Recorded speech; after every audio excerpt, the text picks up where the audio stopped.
All right. In the vein of that question about the yes, speaker, yes, one sir. of mine was, he did last week extend a bipartisan olive branch to the former president to work with him on border security. Beyond saying that rhetorically, has there been any other attempt to reach him to talk about possibly working together? Or have you heard from the Trump camp about it? Well, as it relates to the Trump camp or campaign, that's something that I would refer you to the campaign on. Look, the president has been very clear, and I think you've seen it in his action. The fact that we worked with Republicans to try and get to a border security proposal, we did that because we believe it needed to be dealt with in a bipartisan way.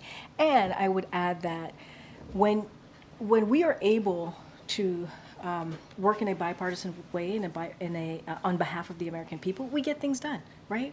We see that with the CHIPS and Science Act. We saw that with the prevent gun violence legislation, right? Anti-gun violence legislation.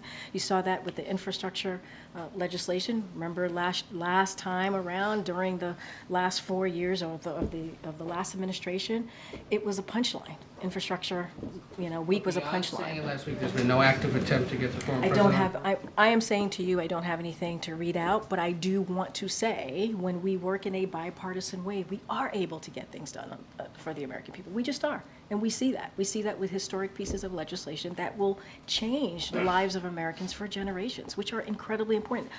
Issues that majority of Americans care about. And I think that's important. I don't have anything to read out on any outreach. I would certainly refer you to the campaign on anything specific as it relates to the Donald Trump campaign. All right, guys, I'll see you tomorrow. Thanks, everybody.